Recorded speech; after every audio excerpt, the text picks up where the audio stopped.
So let's go back to New York. So in New York, our ever so wonderful Führer, and again, okay, that's an overstatement. I've gone too far. King's a better King word. Cuomo, King Cuomo, as he would like to imagine himself, decided the New York State legislature, all run by only Democrats, as part of their continued wish list of 2019, since they took control of all levels of state government, they decided to pass an anti-carbon law. Now, this is an opinion piece in the New York Post. It was written on the 20th of June. But basically, some of the things that we have to take into account here again is the dominoes that will be falling. New York State wants to get rid of 0.4% of the global warming gases in the world. By the way, I'm going to ask John the intern, do you think that 0.4% of all the global gases in the world, would that stop climate change? I think liberals would like to believe so, but I don't think it's going to make a dent at all. And I think it's pretty humorous in a way that they think it's going to stop pretty much global warming. We're going to save the polar bears with, what's the number? 0.4%. This is assuming that New York State does exactly what Cuomo has dictated, what the New York State legislature has dictated, and we basically bankrupt the state, and we basically throw up wind farms everywhere. We put up solar panels everywhere, and if we did this, it's a small step towards Alexandria Ocasio-Cortez's Green New Deal. If we did this, 0.4% of the world's greenhouse gases would be stopped, which doesn't make up even some of the countries in Africa, but the leading polluters in the world, China, India, and again, 2/3 of Africa, could care less. And I think with more wind farms, I find it funny because wind farms are known to kill birds, and I thought, the progressive wing really cared about, environmentalism and animals. Clearly not. Not in Cortland County. And by the way, when I ran for Congress in 2013, 2014, and I remember speaking with constituents in Cortland County in 2013, 2014, and they were talking about the eagles and so many birds being killed by, guess what? Wind farms. Yeah. Yep. And that was in 2013, before we even got to today. But they're going to be putting them just off of Long Island. There's your perfect, beautiful skyline of the ocean.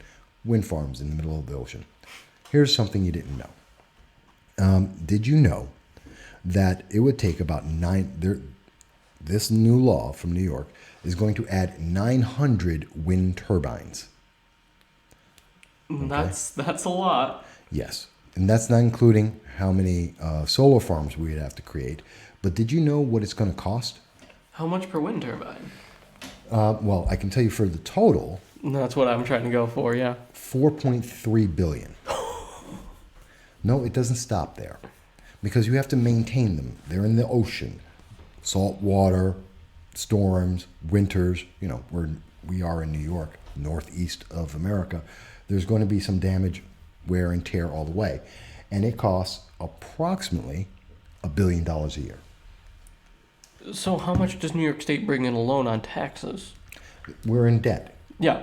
We're in massive debt. Already. I believe we're at $181 million in debt. Right. Or was it billion? $1 billion. Probably billion. $1 billion. $181 billion in debt at this time. And that's just growing. And with this policy, it's just going to put us... Another $1 billion a year. Besides the $4.3 billion just for the wind farms, not including the solar farms. In total, according to an estimate, and again, this is an estimate, you can look at the article for yourself. Oops, wrong one. Hang on. This is by the Climate Leadership and Community Protection Act is the name of the bill. The organization that is speaking about this is, I forget. And I forget where the estimate's coming from. But the article, in case you want to look it up, New York's new anti-carbon law won't dent climate change, could ruin the state.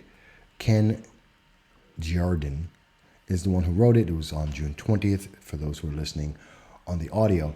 And this is an opinion, and they are an environmentalist organization. So do take that into account. But these numbers match numbers that have been published by every organization out there, and no one is taking into account, again, dominoes. Yeah, you build the wind farms, you build the solar farms, and guess what? That has a cost. By the way, nobody, in polls constantly done across the nation and in New York State, say nobody wants to have a solar farm in their backyard. Did you know that? No, I didn't actually. Would you like to have a solar farm in your backyard? No. Okay.